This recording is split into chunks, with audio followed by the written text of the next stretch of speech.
Hello and welcome to The Stinger, a superfan's guide to Marvel, Star Wars, and much more in fandom. I'm Josh Gann. With me today, as always, our two favorite co-hosts, Trent Neely and Joseph Snead. How we doing, guys?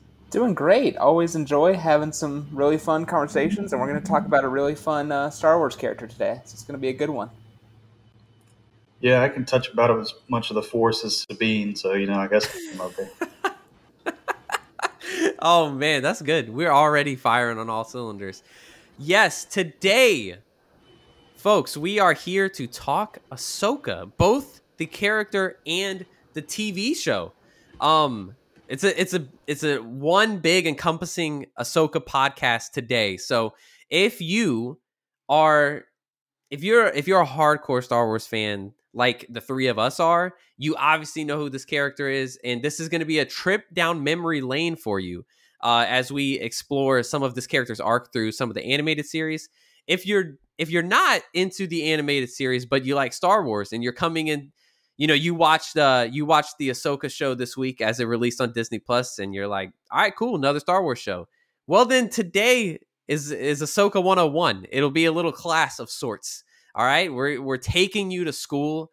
It's Ahsoka 101. We're gonna educate you on this truly special character created in the Star Wars canon. But as always, thank you for being here. You can subscribe to us wherever you get your podcasts. You can subscribe to us and follow us on YouTube, and you can follow us on social media at the Stinger Pod. All right, guys, we we have a lot of mythology to cover today. I mean, I'm talking Force gods. I'm talking Order 66. I'm talking Ahsoka Tano. How do we feel about diving into the mythology of one of the most beloved Star Wars characters today? Yeah, I mean, I'm really excited about it because I think on paper and just over time, Ahsoka's arguably one of, if not the most complex character Star Wars has ever created. I think the argument's there. And so yeah, it's really exciting to go back to sort of the beginning of her journey and sort of trace it through, especially now that people are getting really excited about this new Disney Plus series.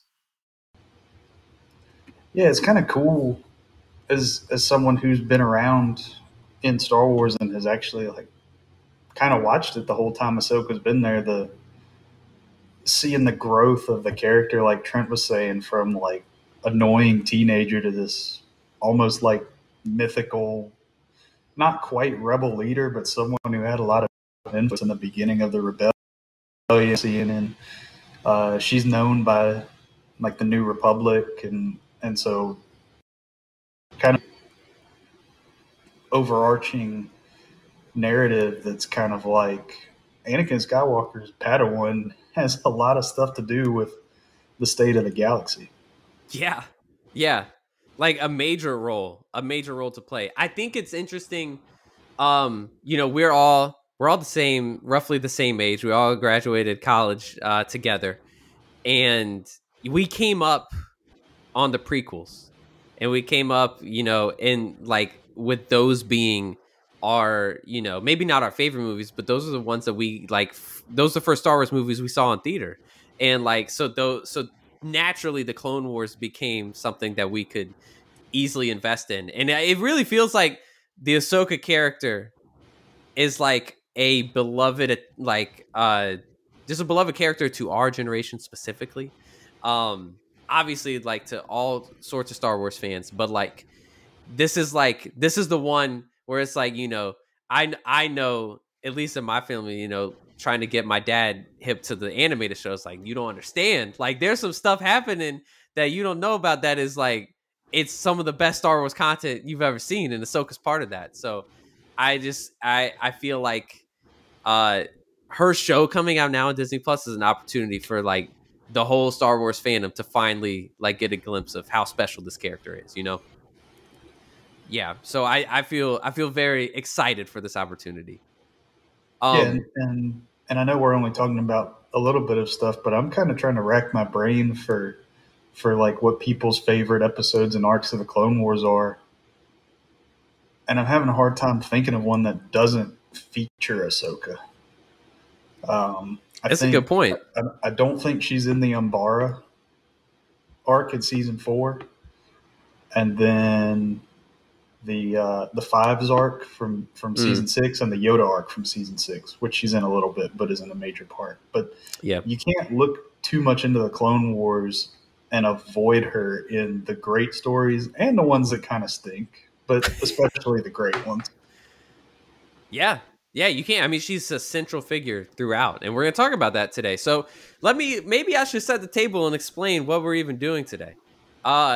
This is another new, you can probably tell, we're introducing a lot of new series of episodes here on the Stinger, and this is another one we are introducing today, calling it our character roadmap series. So this one you may not see as frequently on our feed, but the goal is that we're going to take characters like Ahsoka, who have been featured throughout multiple installments of a franchise. Ahsoka showed up in the Clone Wars and has been in 2 other animated series, and now she's in live action as well. So that's a lot of time spent with a character where we really get to see this character. We get to see their character arc in totality from multiple installments. And today we're doing that with Ahsoka, obviously. And we're splitting this series up into 2 parts for Ahsoka. So this character roadmap, we couldn't quite fit everything that she's been in into one episode, because there's really a lot to talk about just in the beginning. So today, for the hardcore fans out there that have seen everything, we are focusing on Star Wars, the Clone Wars, which is obviously the first thing that she appeared in, and then also Tales of the Jedi, which is the series of animated shorts that are about like 15 minutes long in length that came out last year. 3 of those episodes featured Ahsoka, and we're gonna actually mention all of them today in this episode. So we are looking at the life of Ahsoka Tano throughout Tales of the Jedi and Star Wars: The Clone Wars, and we have a bit of a timeline that we sketched out to cover the first part of this character roadmap, and we're going to be mentioning some dates today in our podcast. So for those of you who may not be as versed in the canon, we're talking Star Wars calendar years.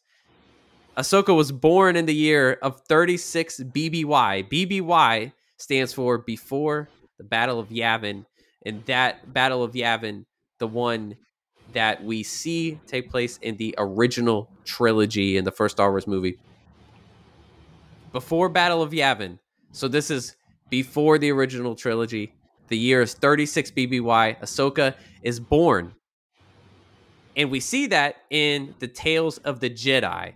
So we're going to start there today. That is chronologically the first time that Ahsoka appears in the canon. However, to the viewers, to the fans, we saw Ahsoka pop up first, either in Star Wars: The Clone Wars movie. Yes, there was a movie. We don't have to talk about that one that much. There's not enough. May not be enough to glow about with that. And then we also saw her in the animated series Star Wars: The Clone Wars. So, Trent, we were talking about the character of Ahsoka in preparation for this episode, and she didn't always have the best reputation as a character. So how did the fans receive Ahsoka Tano? Yeah, I mean, it was sort of this thing of, because I think by design in the movie, I saw this once years ago, but the way she's introduced is she's sort of this teenager who's very eager to prove herself in the order, and she's like assigned to be Anakin's Padawan, but she's like, you don't really know what you're doing. Like, I don't need your approval. I can figure all this out. And Anakin's like to Yoda, like, why'd you guys give me her? And they're basically like, we think you being a teacher will help you grow and chill you out a little bit. But yeah, I think the fans thought, especially for those first couple Clone Wars episodes, that she was just this teenager who felt very entitled and that she didn't need to learn anything. And it kind of reminds me of like how historically Robin, when he was introduced to Batman comics, was sort of first received, where it's like, this is just to appeal to like the teenage demographic and just give us a whiny teenager. But then as Robin grew as a character and eventually like spun off into Nightwing and stuff, people sort of were like, oh, this is one of the greatest characters in DC. And that's sort of what we saw happen with Ahsoka, too. Yeah, I'm glad Ahsoka didn't get the Jason Todd treatment, Yeah, yeah, yeah. where the fans hated Jason Todd so much that they voted to kill him in Death in the Family. But yeah, I remember it must be like a core memory for me or something, because I remember when I first learned about Ahsoka, it was when like the first trailer for the Clone Wars came out, and I was sitting at my parents' house, little like 10-year-old Joseph, and as I was known to do just about every day, scrolling, reading through StarWars.com, and they were like, "Here's a trailer for this new Star Wars movie," and I was like, "Mom, there's a new Star Wars movie coming out. It looks really stupid. Anakin has a Padawan, and they're trying to rescue Jabba the Hutt's son." And she was like, "What?" 'Cause, and she knew what I was talking about, because my mom like Star Wars. We were like, "This is stupid." And I don't remember. I mean, I remember going and seeing the movie, but I don't remember what we thought about it. To me, it was probably the greatest thing ever, because it was like, it's Obi-Wan Kenobi and Anakin. It's like in the prequels, and like we were talking about. We grew up on the prequels, and so the Clone Wars was kind of made for us. But yeah, she's had a pretty good turn of reputation in the fandom, where yeah, pretty much everybody hated her guts at the beginning. And then as you start getting into seasons 2 and 3, kind of adjusting to her, because there was also the abruptness of Anakin never said he had a Padawan in the movies. Right. So why does he have a Padawan now? That doesn't make any sense. And as they kind of try and fill in the gaps, that end up getting filled in pretty well by the time the Siege of Mandalore comes around. But yeah, I think she's one of the highlight characters of the whole franchise, especially with what she kind of had to go up against. And of course, George Lucas and Dave Filoni and Ashley Eckstein having to kind of bring that character from like the brink of total hatred to where she's popping up in The Mandalorian and the Book of Boba Fett, now has her own live action TV show that everyone's like, sweet, we are looking forward to this actively, not just like, oh, there's another Star Wars, let me watch it. So it's been cool to kind of see her character change over the last 15 years. It is really cool. And you brought up George Lucas, and I believe the story goes that in development, somewhere along the road of the development of the Clone Wars, either movie or TV show, that George Lucas is just like, well, yeah, obviously Anakin has a Padawan. And you're just like, wait, what? He does? I don't remember that, actually. I watched the prequels. I don't remember seeing a Padawan. And I think look, across fandom, every franchise at some point, they look for a way to rejuvenate their audience by introducing a new character that has these incredible powers. And it falls flat with the fans, because they're like, this isn't what I wanted, or it doesn't like hit the same way as it did the first time. And it's just, I think the character of Ahsoka works more because it actually did happen that way. It did fall flat at first, but when you realize that the creator of this world actually had some kind of vision for Ahsoka the whole time, that there was a Padawan of Anakin Skywalker that existed out there, it's like it was baked in, like the character of Ahsoka was not just a creation that came out of thin air one day. It was actually baked into George Lucas's mind early on. And then it retroactively makes, Anakin's anger in Revenge of the Sith about not being promoted to Master more sense, because that, like, the main requisite is you have to have a Padawan. And so, it's like, oh, he actually did. And basically, once you get through the Clone Wars, you realize, oh, the only reason he didn't get to finish training is on a technicality that she left. That makes his, and her whole thing with that trial, that makes his distrust of the Jedi Council and Revenge of the Sith make, in retrospect, a lot more sense. Granted, you could call it revisionist history if you want, but I think it works.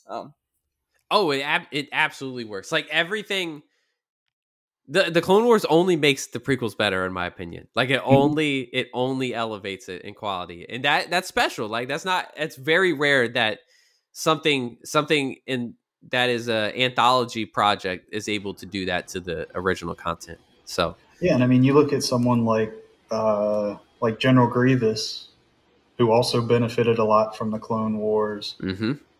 Kit Fisto, Plo Koon, some of these side Jedi. Now you watch Revenge.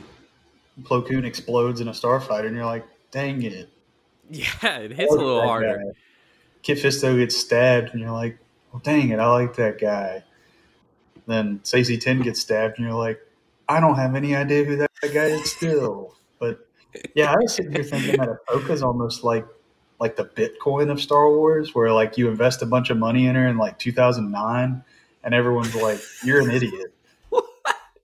And later, you're like, you were actually a genius. You were a genius. Well, I did not think we were going to get to Bitcoin in this episode, but that's a great metaphor. Way to go, Joseph. I love that. Okay. I try and use some figurative language and pretend I'm smart. So Financial analyst Joseph Snead joins the podcast today. We're going bankrupt, guys. Okay. Why don't we hop into the timeline of Ahsoka?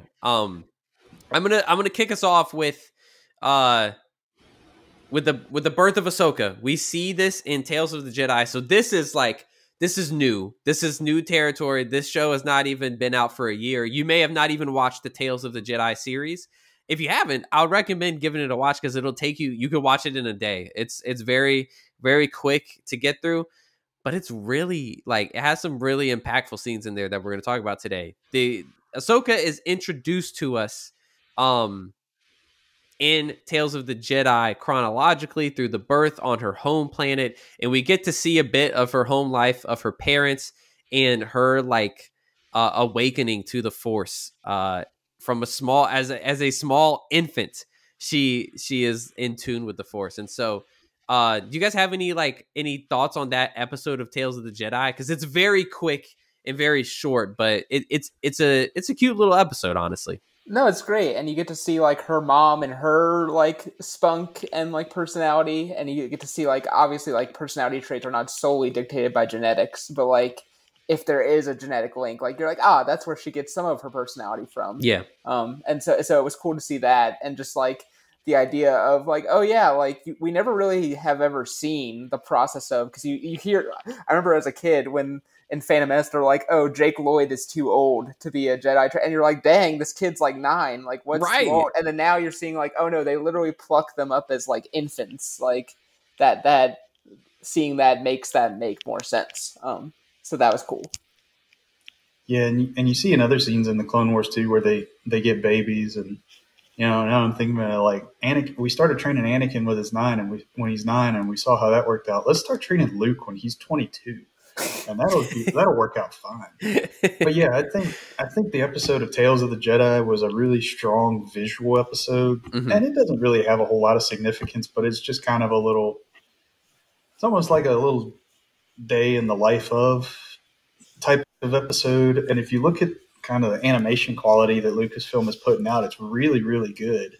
And I think it was just kind of showing that off because she is around this weird tiger thing that looked really great, animated.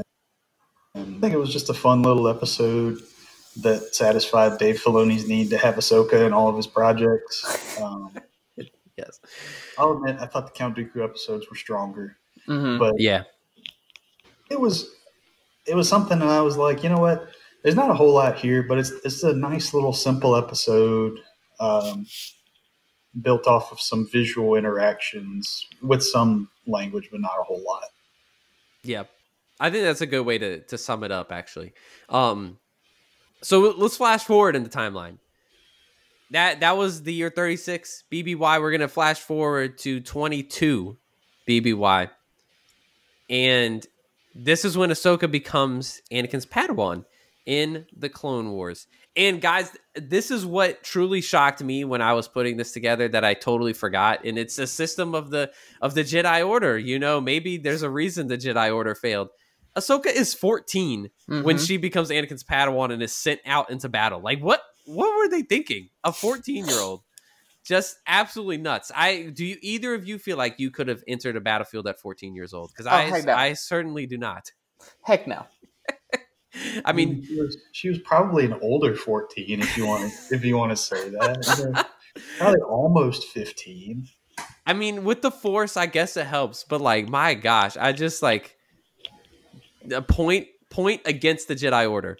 I mean, you look at one we're not going to talk about. Is like, hey, let's send these two teenage Padawans, and Barriss has brain worms now. That's not great. Right? What? And Ahsoka almost freezes to death. Yep. And what we'll get to later, like, Ahsoka dies, and Yes. all the different stuff that you put these kids through. Like, the Jedi need some good counselors. I was about to say they better have some therapists inside the building. Something tells me they don't, though. Wink, wink, Anakin Skywalker. All right, we're gonna flash forward some more. Don't know exactly how old she was or what time of her life this was, other than we know that it takes place somewhere in the arc of the Clone Wars after she has become Anakin's Padawan, and that is a scene, an entire episode that we get in Tales of the Jedi, where Anakin trains Ahsoka with Rex, arguably our favorite clone trooper, and others in Rex's command in the 501st. Is that correct? I would say Believes. Fives is the best clone. Oh, that's what you're saying. Fives. Okay. All right. So interesting. Wait, you got fives over Rex. Yeah, it's close. It's 1A, 1B, but I do like Rex more. It's 1 and 2 for me, but Fives is my favorite. Fives is great. It's tragic. You made me tear up on camera right now.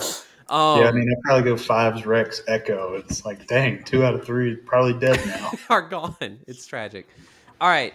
This episode, I gotta say, guys, is like one of those things where I'm like, how does Dave Filoni continue to do it? Like, how, and the rest of the creative team as well. It's not just Dave Filoni, but how do they continue to just like, it's like what we talked about, what the Clone Wars did to the prequels by only making it better. I feel like this episode, it only makes the Clone Wars better. What we see is Anakin training Ahsoka with Rex and some other clone troopers, and it's a brutal sequence where Anakin's basically like, the Jedi Order's training of you is not enough. I need you to go up against the best of the best, and that is actually the standard. What did you guys think of this episode? Yeah, I thought this was great. Like you were saying, it sort of teaches us an example of Anakin's teaching method, which is like, I'm not going to actually teach you anything. I'm just going to have you do stuff and figure it out. But it, like you were saying, Josh, of making the Clone Wars better, because there's this thing of like, Ahsoka starts to command like Rex and the other clone troopers, and you're like, ooh, I would love to see how that relationship gets built. And then you get this episode where like they're like putting her through her paces for like what seems like hours, if not days, or something. And that's how like she gained their respect. And you get fun little Easter eggs too. Like Kanan is actually, little baby Kanan is in like the background of one of the very first scenes watching the training. Wait, he is? I don't know. I never realized that. Yeah, it's like, yeah, he doesn't say anything, but he's there with Depa Billaba. Yeah. Oh my gosh, that's awesome. Yeah. So no, I really like this episode, and then of course you get like the tragic irony, right, of like the little 66 foreshadowing of like, I think they even use some of the musical cues from like the Order 66 stuff to sort of hint at that. And it's just it's an episode that like has no plot to it, right? Like you're like, Ahsoka trains for 15 minutes, and somehow they make it weirdly emotional and character driven. Yeah, and it's got significance in multiple Clone Wars arcs, because she's training against the clones, and that's who she runs away from in one of the arcs we'll look at where she ends up leaving the Order. But also the Order 66 Siege of Mandalore arc, where she's going against clones there still. And I like what you guys said about, this is kind of how Anakin's teaching style is, because in the arc where she gets kidnapped by the Trandoshans, he's also taught her how to fight against larger opponents. She uses that against Darth Vader, that we'll talk about in the next Ahsoka episode. Mm-hmm. But all of these little nuggets of Anakin preparing her for literally everything she ends up having to fight. Yeah. It's truly just genius storytelling and writing. And we're gonna as we continue to move through the timeline, we're gonna talk about the characters that most shaped Ahsoka, and this is just a clear example of how I don't know how to say it. Anakin was the perfect master for Ahsoka based on who she is now, and like at the same time, Ahsoka was the best apprentice for Anakin to take under his wing because she has that same will, like forceful will that Anakin has, and it's like you see the dynamic between Obi-Wan and Anakin throughout the Clone Wars, and they are more dissimilar than they are similar. Obi-Wan's very patient, and Anakin is very, very driven. And Ahsoka and Anakin they're more similar than they are dissimilar. And I think you see it in moments like this, where like Ahsoka could have just said, "Yo, Master, I'm sorry, you're tripping. I'm out of here. Like I can't take this. The heat is too much." But she doesn't. She continues to round after round continue to fight back against these clone troopers, and they really are like subtly different mirrors of each other as we progress throughout the animated canon. Well, what I would say too is, sorry, Joseph. Oh, you go ahead, Trent. No, but what I would say is the great thing is that, like, because Obi-Wan's still trying to, like, because Anakin got promoted to Jedi Knight because of the Clone Wars itself. Like, he wasn't actually done with his training. And so Obi-Wan's still trying to help him. And so Ahsoka spends a lot of time with Obi-Wan, too. And so I feel like by the end of the show, she gets sort of the best of both of their traits. Yeah. And, like she's very, like, action-driven like Anakin, but she's very witty like Obi-Wan and can be very, like, tactically thinking-minded. And I think the fact that she ends up being like both of them by the end of the show is what makes her such a well-rounded person in her perspective by the time we get to the end of the series. Because like people have talked about that Obi-Wan and Anakin are also both like dogmatic in a lot of their views, and that's sort of their biggest problem. And whereas Ahsoka, I think, has a much more holistic approach to the Force and the Jedi and lots of things. Yeah, like Anakin's dogmatic in his anti-dogmatism. Right. So, like, if you look at the differences between Padawan relationships, Obi-Wan and Anakin's was more like a father-son type of thing, and then Anakin and Ahsoka is like older brother, younger sister type of thing. Yes. And both of them together, Obi-Wan's like the exhausted dad trying to keep everything together. But it's cool seeing how they have the different relationship, because you always look at, and you kind of see the transforming of Obi-Wan and Anakin to a more brotherly relationship, but Obi-Wan's still kind of like hey, I'm like the top over here. Yeah. And Anakin, for the most part, is still kind of deferential to him, even though they get along better. But Anakin and Ahsoka are like friends. Yeah. It seems like. Yeah. And they just kind of like getting up to mischief together. And like you guys are saying, when she's around Anakin, they're just like, okay, we're going to do whatever we want. Right. She's around Obi-Wan, and she's like, well, I wonder what the Jedi Council would think about this. And, and she's kind of going back and forth between the two of them. Yeah. Yeah. It's true. And that's a great, bringing that up is a great segue into the next entry on our timeline. So we're gonna fast forward in time again to 21 BBY, and this is the Mortis arc. So I mentioned at the top of the podcast, Force Gods. Yes. If you don't know, in the Clone Wars, Obi-Wan, Anakin, and Ahsoka together arrive on a planet that is deemed to be the origin of the Force itself, and they meet these characters who are these godlike figures of this planet, the father, the son, and the daughter. And they are all like this force wielding, almost like embodied by the Force, a family. The daughter representing the light side and the son representing the dark side. And in this episode arc, Ahsoka does actually die. I was shocked to remember this when I was doing my research, but yes, she dies in this episode. And the only way that she is resurrected is she is killed at the hands of the son, but then the daughter comes in and sacrifices herself to resurrect Ahsoka. And essentially, it's not like, the Marvel universe where she's like a god now, she's Thor now, but she's like she kind of has the daughter living inside of her in a weird way, and then we see that embodied in there's this owl. This is going to be a prevalent theme. So if you're watching Ahsoka and this owl pops up, you will know what this means. But there's an owl on this planet named Morai, and she is like an embodiment of the daughter god. And this little owl, Morai, will show up flying over Ahsoka's head randomly at different parts in the canon. We'll talk about it later today. And this is such an influential moment. I think the episode arc is more important for Anakin's character, but this individual episode where Ahsoka dies, I think tells us a lot about who she is, and it changes her character because she literally dies and comes back to life and is forced to recognize like actual Force beings in front of her. So what are you guys' memories and like recollections of what this arc meant for Ahsoka?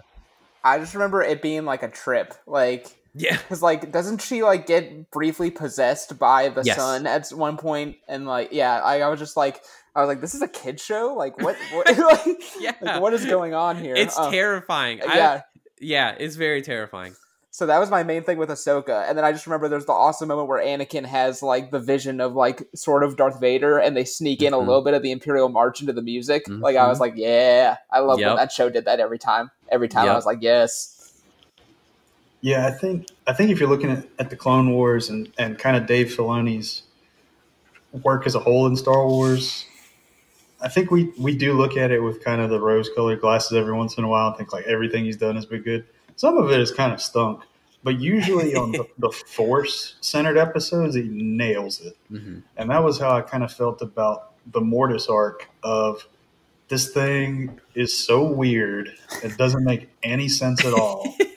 But you still kind of like it. You're like, wait a second, the sun just turned into like a pterodactyl or something and started flying over. And Qui-Gon shows up as a Force ghost, and Obi-Wan's like, I don't really know what to think of this. And Anakin is like having a midlife chosen one crisis. Like, I don't even know who I am. And then he turns into Darth Vader for a little bit. And then they make him forget that he was Darth Vader. And Obi-Wan's like, I'm never going to ask about that again. And then Ahsoka dies. And you're like, wait, what is going on here?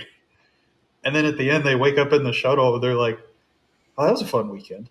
And then they just go back to the fleet. So it's a really good arc that I think is one of the, you probably listed in like the top 5 arcs of the Clone Wars. And kind of what you said, it is more of an Anakin focused on Ahsoka or more of the supporting roles. But you have Ahsoka voicing through her possession in the sun of her problems with Anakin too. Yeah. She's like, you're controlling, you never give me enough credit. And she's voicing all of these things that she feels, but never tells Anakin. And so I think that was an important part of her character too. Yeah, I agree. Because I think there's a tendency, I think, because of just like how many great moments she has, I think to look back at Ahsoka as a near perfect character, like in terms of like who she is as a person. When that's not true. Like Ahsoka is still like, she does still have flaws.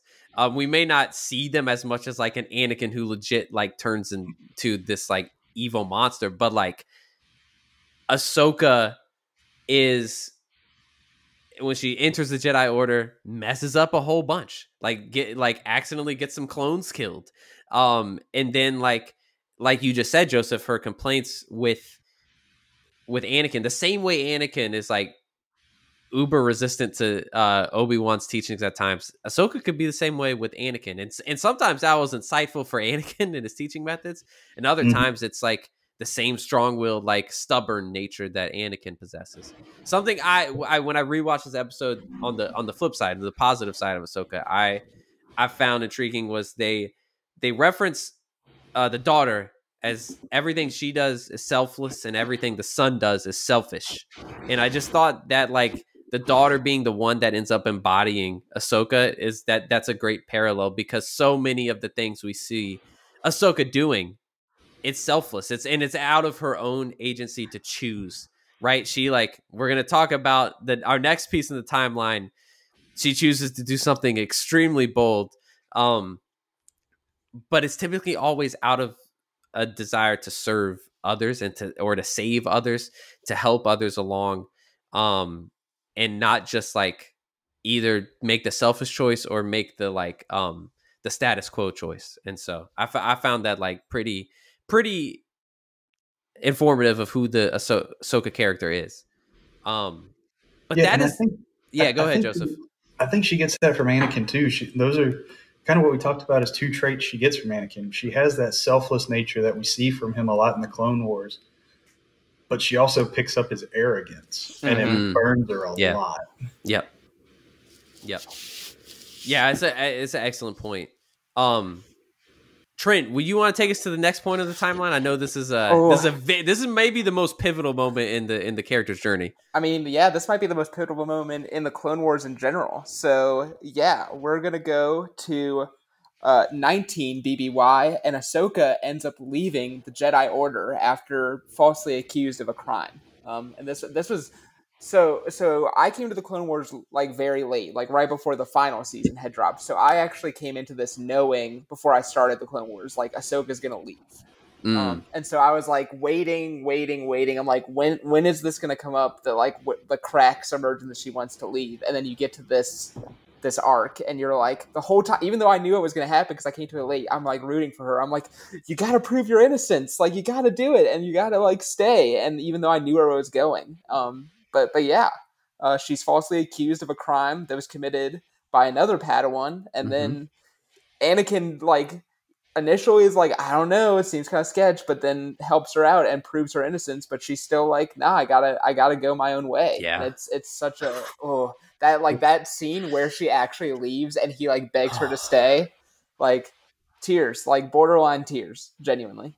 That music is gut wrenching. Oh my gosh, it's brutal. I'm not gonna call him out by name on the podcast, but we have a friend from college who the Ahsoka Leaves song from the Clone Wars soundtrack was the #1 on his Spotify rap playlist one year. So I'll mention that off. I'll mention that off podcast, but just thought that music is special, and I have proof. It's good, and you look at. We can get into the music a little bit, but Star Wars is still killing it with music, even when John Williams isn't in charge. Yes. With Kevin Kiner doing the animated shows music, and now the Ahsoka show, he's choosing violence in the Ahsoka show. It's good. Dude, that end credits. Oh yeah, that's so good. That end credits theme that brings in like the Trials of the Darksaber theme and Ahsoka's theme and like Hera's theme, and then Ludwig Göransson on The Mandalorian. I didn't really think the Obi-Wan music was great, but that's beside the point. And the Boba Fett main theme was pretty good. Yeah. It was, it was. But for the most part, Star Wars music has been really, really good. Yeah. And this is one of those moments that you think of when you think of the music. I love this scene so much. It is so gut-wrenching.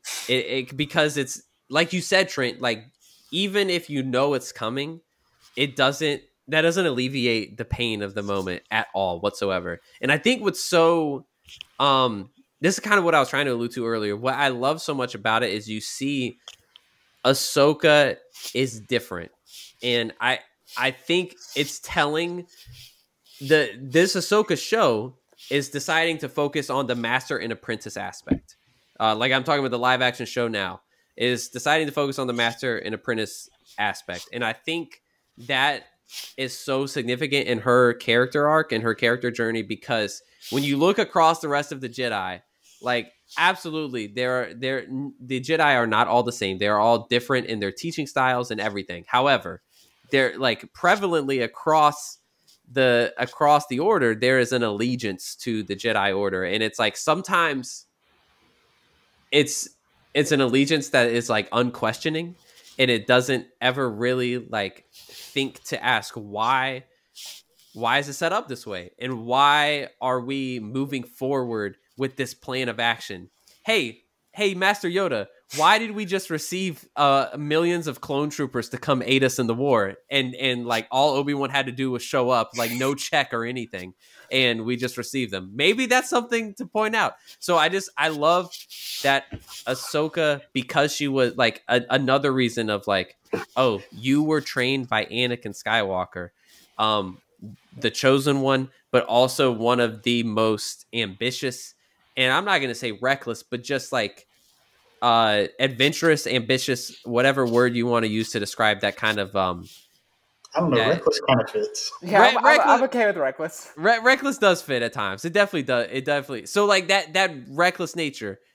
When you're trained by Anakin, maybe that gives you more of the boldness to actually leave the Order, and I think that sealed Ahsoka's fate in the Order. Yeah. So one thing, and I'll kind of paint the picture for you. Imagine it's like 2013. You're like 15, 16 years old. Rebels isn't even a thought yet. You have no idea how the Clone Wars ends. Do you know the anxiety that was sparked watching this series of episodes as it's coming out? Because you're like, she's not in Revenge of the Sith. Right. Are they about to kill her? And you're sitting there thinking, and you get to the end of this episode, and you're like, I feel dead inside now. And then the Clone Wars gets canceled. Yep. Like a month later. And you're like, wait a second, but what happens to Ahsoka? She like walks down the steps and she's gone. And so that like mental thing of like, are we ever even going to see her again? Where's she going? Was so just like traumatizing. And it gets worse when you think about it, because when they bring her back and the Jedi Council is like, from the bottom of my heart, my bad, Ahsoka. They're like, this was your great trial. We want you back in the Order. They were going to make her a Jedi Knight right there. Yeah. She wasn't going to be a Padawan anymore. She was going to be like a full Jedi Knight, because they're like, this was your trial. We see that you're worthy of being a Jedi. Come back and be a Jedi Knight. She's like, I'm good. Yeah. And then you just feel Anakin's pain. He's like, dang, I lost my mom. Now I'm losing my Padawan. What else is going on? The Jedi Council, I can't even trust them anymore, because I'm the only one that even stood by Ahsoka. Yeah. And so it's so weird thinking back about watching it, because you're like, I don't know what's going to happen. What's going on? And it was just such a great arc as it was coming out. And it's one that you're like, man, this one is tough to watch, but also I really just want to watch it again because it's so good. It really is. No, and it's so great. It's so great because we were talking about like how Anakin and Obi-Wan have had an impact on Ahsoka, and they definitely have. And then you get to this part, and you realize she turns into where she sort of ends up, like philosophically, is closer to like Qui-Gon Jinn. Yes, like his whole thing was like he's trying to impress upon Obi-Wan the entire time you're watching Phantom Menace, especially on rewatch. He's just like, hey, like being in tune with the Force and doing the right thing is like way more important than like being on the Council's good side or being promoted or all that stuff. And Obi-Wan's like, nah, man, you got to listen to the people who make the rules. And Qui-Gon's like, nah, like you're not ready. You don't understand. And then Ahsoka is the only character we see that, like, even without Qui-Gon saying it to her, like she gets that. And she's like, I'd rather figure out, like, I've basically been spurned by the people who've raised me. And if you want to view like the Jedi way as like a religion, it's like a church family too. So it's like everything that she knows like spurns her. And so she's like, I need to figure out who I am outside of that when like the institution I've known forever abandons me, basically. Yeah, and at the end of it, she doesn't call Anakin master. She's like, I'm sorry, Anakin, I gotta go. And then the end of it, he's like, I understand wanting to leave the Order. She's like, yeah, I know what's going on. Yeah, buddy. You gotta say, yeah, and you're like, oh crap, she knows. Yeah, and then you kind of think about it, and you're like, it makes a lot of sense that she would know. And then Captain Rex knows, obviously, in season 7 of the Clone Wars, and Obi-Wan's kind of like teasing Anakin, and they don't really know the extent of it, but you know, it was cool to see that Ahsoka was kind of the first one to figure it all out. Yeah, and shows how close her and Anakin were, and that she didn't go tell on him. Yes. And that she didn't leave to go, you know, join the other side. Something we don't see a lot. Like this was not a villain heel turn. This was just like an approach to like the middle road. You know what I mean? And it's something that I love when Star Wars can do. It's like she's not choosing the institution, but she's choosing to still like fight for good. But she finds herself on the outside looking in is like this morally like between the light and the dark. And I just think that is it's a great concept whenever Star Wars is able to execute it. Joseph, why don't you, as you were the one that watched this thing live, why don't you take us into our next point on the timeline? Because like you said, Clone Wars got canceled, but then it came back like 8 years later after Rebels had come out, after all this stuff. So why don't you lead us into our next point of the timeline? So when they announced season 7 of the Clone Wars, I don't think, but I can't confirm, but I don't think I did this. But emotionally, I felt like when Gollum gets the ring back. Like, I was losing my mind when they announced that the Clone Wars was coming back. And I was running around at Tech talking to all you guys like, hey, the Clone Wars is coming back. Clone Wars is coming back. And I think maybe Moscano was like the only one that or Lauren had been watching it. And I was like, the Clone Wars is coming back. And we were like, yes, the Clone Wars is coming back in like 3 years. But watching it, so when it first came back was the Bad Batch arc, and you're like, this one is fine. It's it's not great, but hey, Echo's back, and Obi-Wan and Anakin are kind of doing their thing, and that scumbag Mace Windu is here. And then you watch the Ahsoka arc with the Martez sisters, and you're like, is this what the rest of the show is going to be like? Then you get to that first episode of the Siege of Mandalore, and they have like the big opening crawl music, and the logo's different, and it opens up and it's like part 1, and you're like, oh, this is something else. Yep. And they went in and made like the best arc of the Clone Wars yet. Yeah. And you see Ahsoka coming in, and she's had some time with Bo-Katan, and I think it works too because we kind of knew who Bo-Katan was from other seasons of the Clone Wars, and they'd had a rocky relationship up to that point. But seeing her come in, seeing the reunion with Anakin, obviously the blue lightsabers, and Anakin's like, they're better now, and she's rolling her eyes. And then you see Ahsoka fighting Darth Maul, and it doesn't feel weird. Like she should be, you don't feel like she should be completely outmatched, which most people are with Darth Maul. And seeing her kind of take command, and also the love and respect that the clones had for her, just makes the end of the arc that much harder to watch when they all turn against her. And she's like performing quick surgery on Rex to be like, can I please have one friend? Yeah. She's got her little army of droids. Her I think it's an R4 droid shows up. Rest in peace, because I think he gets shot by all the clones. But the Siege of Mandalore, they came in, the animation was just insanely good. I think in time as Frozen 2, and I was like, this is better than Frozen 2, which, if you've heard me talk about that one, is like one of the best looking animated films I've ever seen. And the Clone Wars was matching it basically. And the arc was just so narratively tight. You see sprinkled throughout it these different overlaps with Revenge of the Sith. Yep. You see that scumbag Mace Windu pop up again and be like, suck it, Ahsoka, you're not a Jedi. Go on somewhere. And then the scene where the episode where Order 66 takes place, the first like 10 minutes of the episode are almost silent. Because you're just kind of waiting, and you're like, this is definitely where it's going to happen. And you hear kind of just like a little string in the background that builds the tension. And then when the clones finally shoot on Ahsoka, the music is just like, bam, right up in your face. And then the rest of the episode and then the next one are just like wall-to-wall, fast-paced, moving. Ahsoka's trying to get out. She sets Darth Maul loose and is like, go be a problem so I can get off the ship. And then the final scene of the Clone Wars, where she and Rex have have made graves for all the clones, Oh, and it's just silent. And that kind of haunting music, and then she drops the lightsaber, and Darth Vader picks it up, after some time has passed, and Mora is flying overhead. mhm.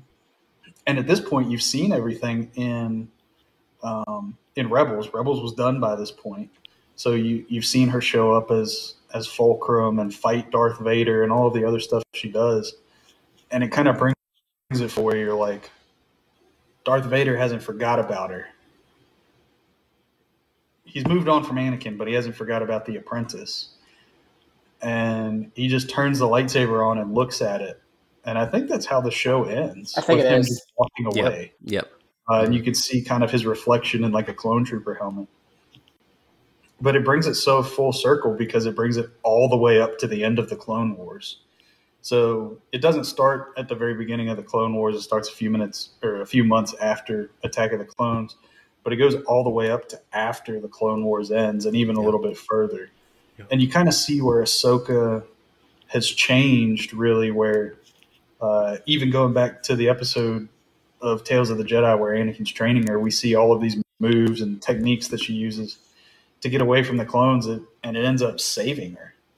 So I thought it was a really well done arc. Yeah. It might be the best animated set of episodes Star Wars has ever done. I think there's other episodes in the Clone Wars that can get close. I think there's a couple in Rebels that kind of get close to it, but maybe not as close. Stuff like Twilight of the Apprentice, Twin Sons. I'm a big fan of the season 1 finale of Rebels.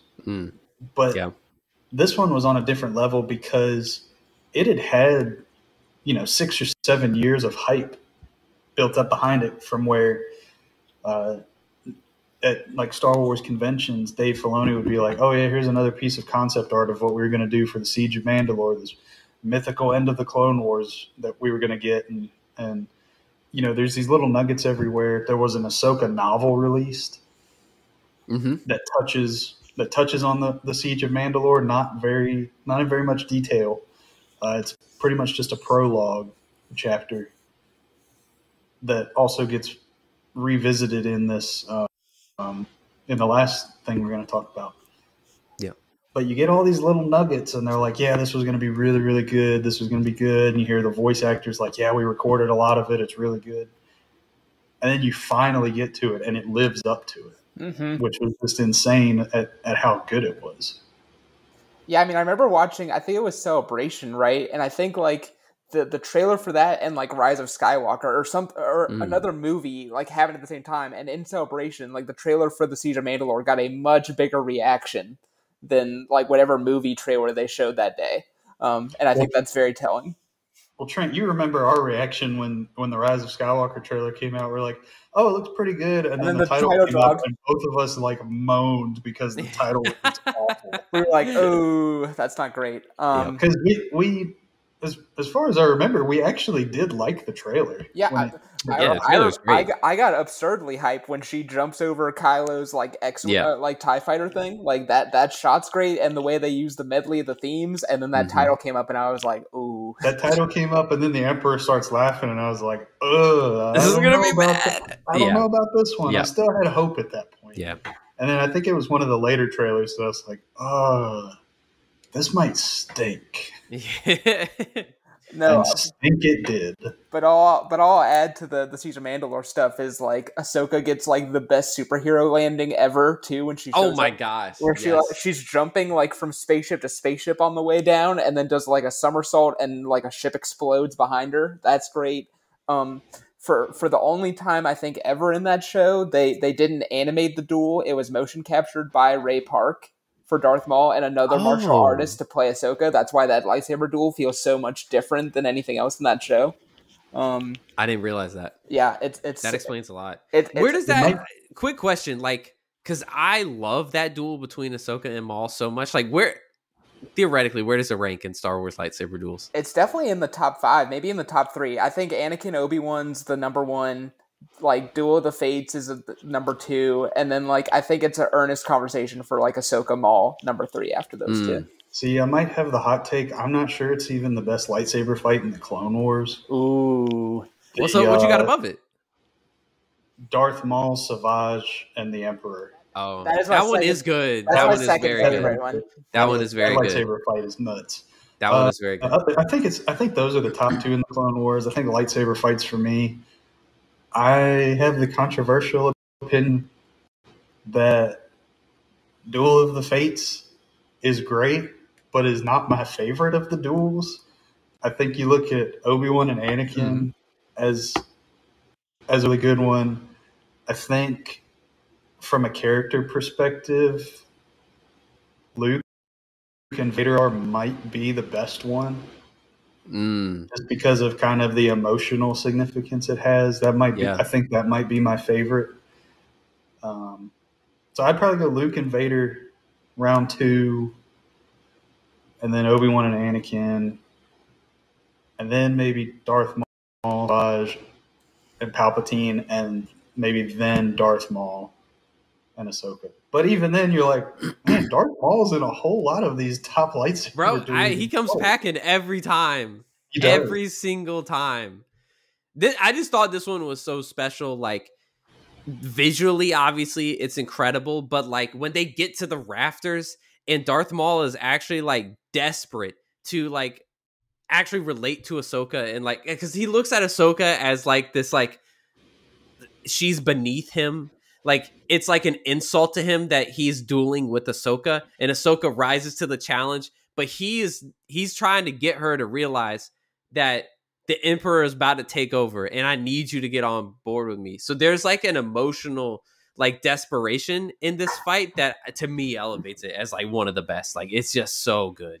Yeah, because before they start fighting, he's like, look, let's have a little heart-to-heart before we throw down. Yes. Your boy Anakin's about to destroy a thing. I need you to help me out. Yeah.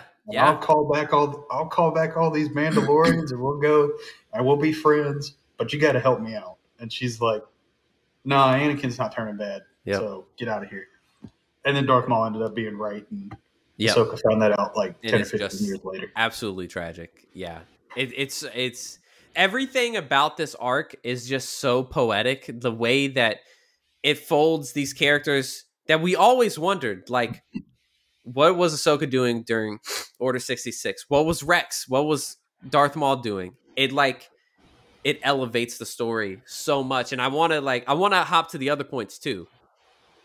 Ahsoka confronting Rex on the bridge of that, like that is one of the most crushing moments when Rex is like staring her down, pistols in hand, shaking, and he's like, find fives, and it's like, and then it just snaps. Absolutely brutal. And then I'm gonna jump forward a little bit and talk about both these at the same time, but her then saving Rex and taking the inhibitor chip out of him, and then they have to go on mission to escape without killing Rex's brothers in arms is unreal. It's just like, it's so true to both of their characters, and you get to see the culmination of the Rex and Ahsoka relationship. That's one we haven't talked about as much today, but I'm kind of glad they ended with that relationship in this overall story. I don't know. What do you guys think? Yeah, I sort of talked about it a little bit when I was saying, like, how did she gain their respect aside from, like, you know, the few battles we see, and it's that training session where like, I think they just see her determination. But I think Rex likes her for what we talked about before, where it's like, I think the clones get a little annoyed with Anakin's impulsivity, and they get a little annoyed with Kenobi being a little too cautious, and she's sort of the middle of the two a lot of the time. And so I think secretly the clones, you know, they're taking bets, and they're like, we like General Ahsoka the best, like 100%. Like, I think that's the thing, and I think that's what's shown that, like, you know, when Order 66 happens in Revenge of the Sith, Obi-Wan's like, cool, I guess I'm killing clone troopers now. But Ahsoka's like, all right, I guess I got to see if I can, like, this is not the Rex I know. Like, let me see if something's going on with him and see if I can fix this. And I think that speaks to her character and heart so well.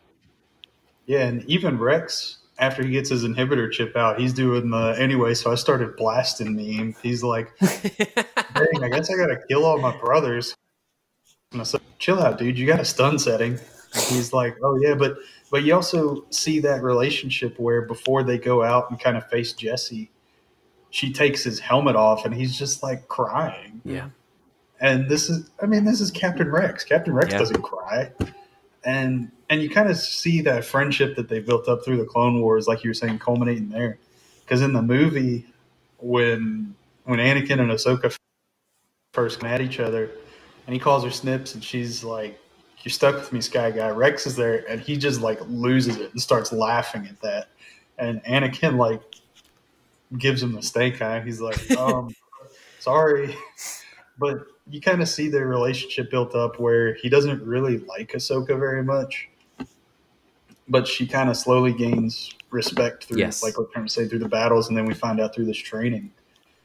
And I think it is a strong point because if you look at kind of the thematic and emotional storylines of the Clone Wars, it really is kind of Ahsoka and Rex's stories, where Ahsoka's like the main character, and Rex is who we see the clones through most of the time. Even as, someone who likes fives the most, Rex is really the clone you spend the most time with. Rex and Cody a little bit, but mostly Rex. And so to have kind of the two mainish characters of the Clone Wars, as you look at it in retrospect, be what the Clone Wars ends on seems really right. And them being original characters to the Clone Wars that were never in the movies is also another strong point to show how beloved those characters became. Because if you look at like the 501st, when they show up to conventions, you see a whole bunch of Rex costumes. I mean, kids love Captain Rex. Adults love Captain Rex because he's just like the straight man soldier that is always serious until he's not, when he's like crying because of his brothers, or he's excited to see Ahsoka again in Rebels, which we'll talk about later. But Rex is mostly consistent. So when he has these episodes where he breaks down some, it has more significance. Mm-hmm. Yeah, and something to illustrate this point, something we didn't talk about, is when Ahsoka shows back up, all of Rex's command has painted their helmets to look like Ahsoka, and it's just goosebumps, man. And that illustrates the point, is what she meant to the clones. That's what she meant. She was their chosen leader, so to speak. I'm gonna jump forward to our final point on the timeline today for part 1. There will be a part 2. We promise it'll come later. Where we'll talk about Rebels and some of the canon after that. But the last time we see Ahsoka before Rebels happened in Tales of the Jedi, and I believe it's mentioned in that novel you were talking about, Joseph. But she is in hiding, and she's recruited by Bail Organa to join the rebellion fight. And what we see in this episode is, without lightsabers, she takes down an Inquisitor in one of the most seamless takedowns you will ever see in Star Wars. It's not like, it wasn't my favorite of the Tales of the Jedi episodes, but it was informative of who Ahsoka, the character, is at that point in the timeline. And so I thought we could end our discussion today by just posing the question. This is we started with Snips in the Clone Wars movie, and we're ending with Ahsoka, this Jedi, ex-Jedi on the run at the end of Tales of the Jedi. So who is Ahsoka in this episode of Tales of the Jedi? I think this is an Ahsoka who's finally realized, okay, the Jedi Order did me dirty, and that sucked bad, but also there will still be people in the galaxy who need help, and I can help. So the fact that I can help means I can't do nothing. And so she finally makes peace with, okay, maybe I'm not going to be a Jedi in the conventional sense, but the fact that I know right and wrong and I have the tools and knowledge and skills to help out means that I have to. And I think she finally is at peace with that by the end of this episode. Because she goes on the run and tries to just be an obscure, and then, an Inquisitor finds his way to her. And it's like, okay, well, if trouble is going to find me, I guess I got to get involved. Yeah, and Was this the episode where she goes to Padme's funeral? Yeah, that's how it opens. Yes, that's how it opens. So we see her there, crushing, man. And Bail Organa is like, "Hey, Chief, you want to help me out?" And we kind of see a broken Ahsoka at the beginning of it, where she's like, "You know what? I just want to be done with the fight." Yeah, and she goes to this like farm planet, like you guys were saying. Trouble's gonna find her because I think she uses the Force to save somebody, and then there's like a little snitch in there. It's like, "Hey, Empire, there's a Jedi here," and so they send the Inquisitor, who, like we said, Ahsoka punks. She's Ahsoka versus an Inquisitor is like a cheat code. Honestly, she just she takes them down very easily because which we'll talk about in Rebels, but there's a scene where she's just like tiptoeing around Inquisitors, and it's two of them, and she's just not even breaking a sweat and barely moving. Yep. And here she takes him down without even a lightsaber, and his head like deflates like a balloon or something. Yes, I don't know what it is. But she finally comes to terms with, okay, I have to do something with the rebellion, and she's got contacts in different places. You know, Rex probably already made contact with the Bad Batch and is going around rescuing clones. Shout out Captain Hauser, best clone in the Bad Batch. And he's not even in the Bad Batch. But she kind of finds a little bit of a purpose again in helping people out instead of just living on a farm planet for the rest of her life and not having any significance. Yeah. I Trent, what you said is like, I mean, both of your points stand true. But like to hear like she can't do nothing. She can't choose a life of nothing because there's just more in her than that. I think that is truly like the summation of how we get from this part one of Ahsoka's character roadmap from the beginning to end. Is there's always going to be a fight, and Ahsoka's going to be a part of it, and she's going to be fighting for good, whether she's a Jedi or not. And there's a whole lot in the middle that we just talked about that informs all of that. All right. With that, we are going to move into our regular segment, The Watcher's Domain, where we talk about what we have watched in the past week since our last episode. And something that I think is going to be consistent for the next several weeks is all three of us talking about Ahsoka, the live action TV series. And so today is our time, just all three of us. Let's give our honest reactions to the 2-episode premiere that we got on Disney Plus this week of Ahsoka. So the first 2 episodes, Trent, we'll kick it off with you. Yeah, I was really excited. All of us, I think it's clear, really like this character, so I was excited to get this show. And yeah, I mean, the show opens with a bang, right? We get our introduction to our bads very, very decisively and very early. And they're just so cool. The late great Ray Stevenson, rest in peace.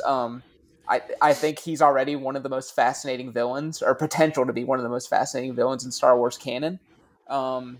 Yeah, and I just loved everything about it. Like the visual vibe, it felt like the beautiful marriage between Rebels and live action, but also like the original trilogy. Like not like the George Lucas CGI remaster, but like it just felt very tactile in a way. And everything's great. I mean, Rosario Dawson, I've been a big fan ever since she showed up in the Netflix Marvel series as Claire, the nurse.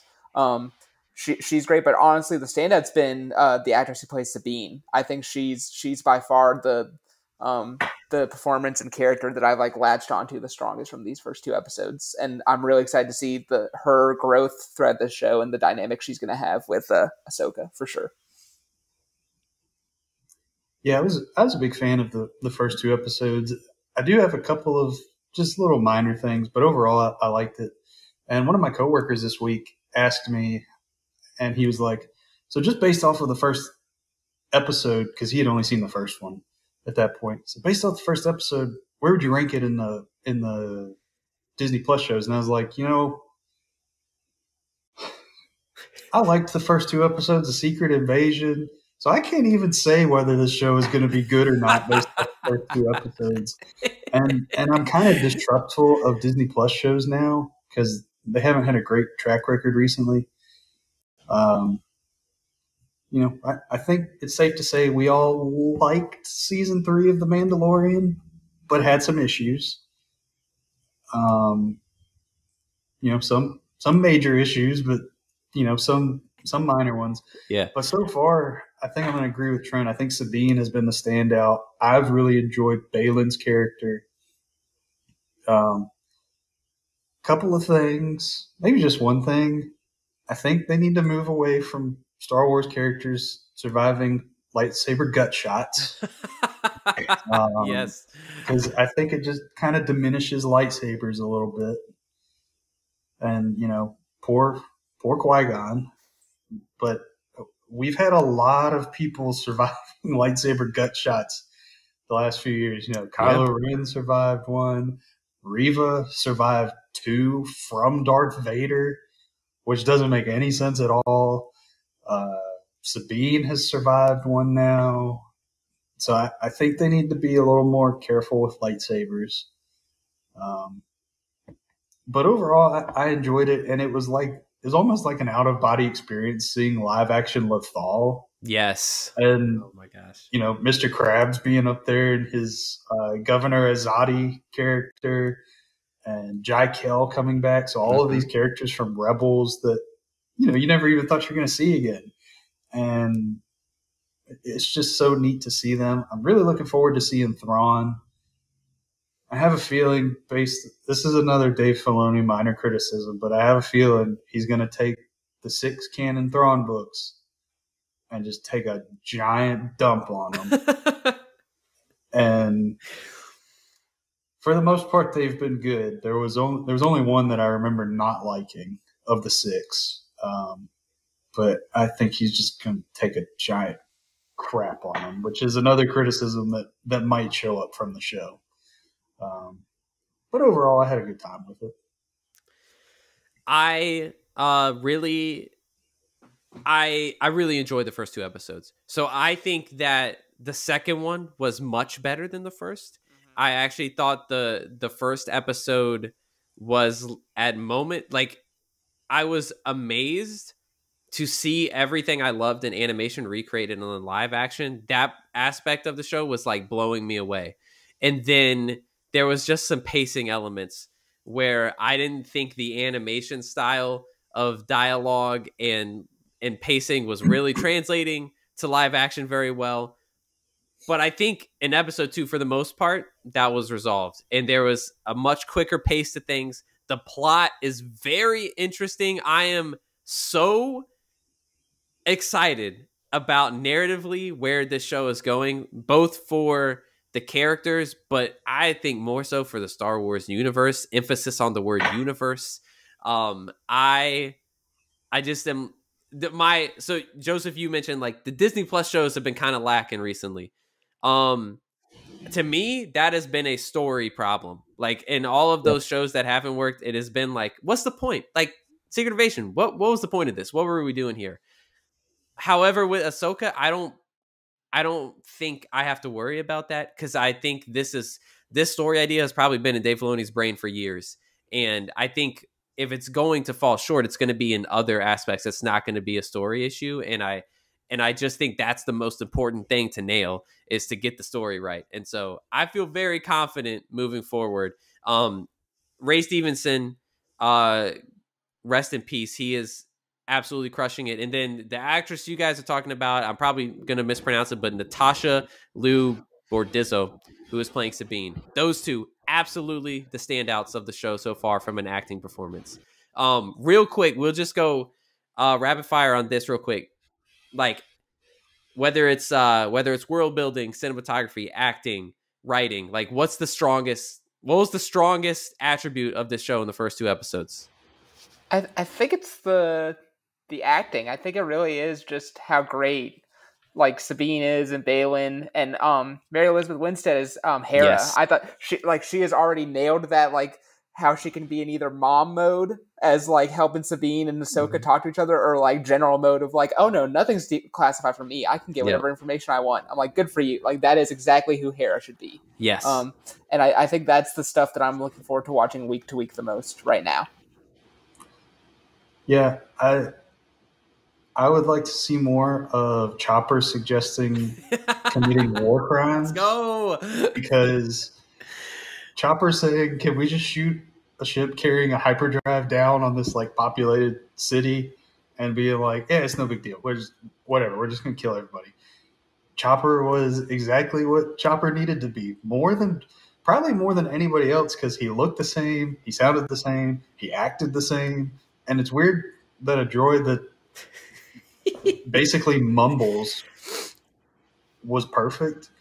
So I would like to see some actual war crimes from Chopper like we saw in Rebels. When he at the end, after he throws a little tracking device on the ship, he like flexes with his little his little like arms poking out. And I just thought that was amazing. That's exactly what we should be seeing from Chopper. So I love Chopper as well. The acting, I would say, the acting and the Star Wars of it all are the strongest suits for me. Like everything from the screen wipe transitions to the music to just the way in which characters talk. I think it's very Star Wars, and Dave Filoni is really good at that. All right, before we get out of here though, there's a lot of speculation going on about these first two episodes because we've only seen two. There's a lot to guess of what's to come. So, do you guys have a theory about what we might see in the show? It could be about anything, about where this show is heading. I think Baylan is gonna make it. I think he's definitely gonna make an attempt to maybe not fully become a good guy, but I don't think he's Team Thrawn. I'm thinking he's like he just wants to get Thrawn here. So I don't know if it's so that he can take Thrawn out himself or make power for himself, but I don't think he's going to be a fully bad guy. So I think Baylan's going to be more in the medium of the spectrum of good and evil than we think right now. I like that one a lot, honestly. I can see that happening. Yeah, mine is going to be a Baylan theory as well that I think can go with Trent's. I think Ahsoka and Baylan are going to have a talk, and they're going to fight because we've seen that in the trailers. But I think she's going to get through to him, and he's going to maybe not turn into a Jedi, but turn, quote, good-ish. And Shin, his apprentice, is going to kill him. Interesting. And so Shin moves up the ranks. Yep. All right. Okay. All right. I like that. That you guys definitely do have an in tandem theory right there. I like that. Okay. So mine is completely out of left field. It has nothing to do with the characters you just talked about. And this is pure speculation. There is literally no strand of evidence that I really have. But we learned this is spoiler warning for anyone who has not seen these episodes. We learned in episode 2 that the map Ahsoka was searching for to find Thrawn is a map containing a bridge between two universes. The universe that we know that the entire Star Wars canon exists in, and then a new universe which allegedly Ezra and Thrawn are in after the events of Rebels. So obviously this season is going to take us to that other universe at some point. And my theory is that in this universe, we are going to discover where Grogu is from. My theory is that we are going to learn maybe just Grogu, or maybe Grogu and Yoda and Yaddle and the rest of this species that they come from this universe. My slight little salt grain of evidence that I may be able to bestow is we did see in Mando season 3 earlier this year, Grogu kind of stare fondly at some Purrgil on the outside of the hyperspace wall, and the only thing that I think we can know for certain right now about this other universe is that Purgle can get there. So that's my tiny small grain of potential evidence. So Ooh, that's my theory. I like We'll see. that. You want a really insane theory that has no shred of evidence, and if it happens, I will maybe quit Star Wars. Please go for it. The other galaxy, Milky Way galaxy. Yo, no. Thrawn and Ezra are rolling dice in Space Vegas on Earth. Not even Space Vegas. They're just Vegas. They're just in Vegas. They're just chilling in Vegas. A long time ago in a galaxy far, far away. Well, you know what? That was actually only like 30 years ago or so. They're just chilling in like 90s Vegas. They're getting in now before the NFL season starts to hammer those over under on win totals. You know. Yeah, they're watching the Cowboys win a Super Bowl. They're seeing Pulp Fiction in the movie theater. Trying to figure out whether Bill Clinton did or did not. Yeah, man, that's what we're gonna see. I would quit Star Wars. Yeah, I think I'd be done. I think I would quit. Yeah. Yep, that would be too much. Oh, Star Wars ended at season 2 of The Mandalorian. Sweet. Yeah, that'd be fine with me. I'd be okay with that. Well, guys, I think that's gonna wrap today's episode. We got a lot of content in on this one. Mm-hmm. But it was a blast. Thank you guys for dispensing your Star Wars knowledge with me. It was really a great time. Always a fun time. Yep. We will be back soon, and you can definitely tune into us every week that we post to hear our latest thoughts on Ahsoka. But we got some other fun stuff coming your way. Some more drafts, some more Hall of Fames. Please again, follow us wherever you are at on social media at The Stinger Pod. Subscribe to us wherever you get your podcast. And thank you so much for listening.